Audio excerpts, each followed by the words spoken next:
بسم اللہ مختصر تفسیر سورہ فاتحہ آیت الکرسی آخری پارہ، اس کا میں دوسرا پیرا پڑھانے جا رہا ہوں۔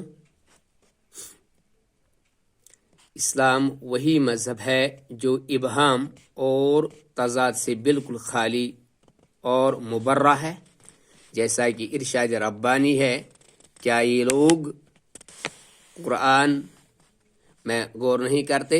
اگر یہ اللہ کے سوا کسی اور کی جانب سے ہوتا تو یقیناً اس میں بہت اختلاف پاتے۔ النساء آیت نمبر 82۔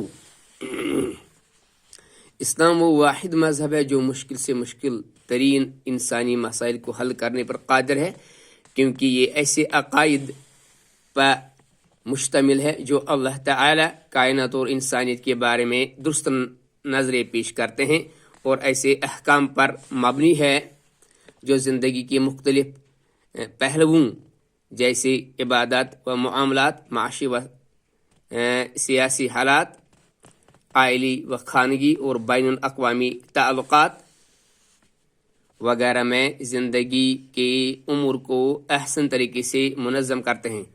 علاوہ ازیں اسلام میں ایسی اخلاقی تعلیمات ہیں جن سے انفرادی اصلاح، معاشرتی خرابیاں اور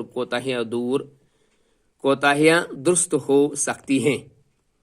تو اللہ تعالی ہمیں بھی درست کرے، ہمارے عقائد، ہمارے معاملات، ہمارا معاشی نظام، ہمارا سیاسی نظام، ہمارے عائلی و خانگی اور بین الاقوامی تعلقات درست کرے، آمین یا رب العالمین۔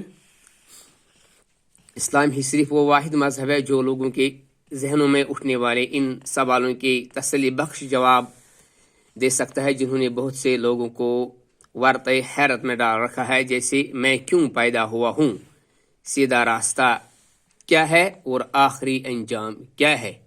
اور یہ تین سوالات اکثر کافروں کے ذہنوں میں اٹھتے ہیں۔ اللہ تعالیٰ ان کو دین اسلام پہ چلنے کی توفیق عطا فرمائے اور ہمیں بھی اس پر استقامت سے رکھے، آمین یا رب العالمین۔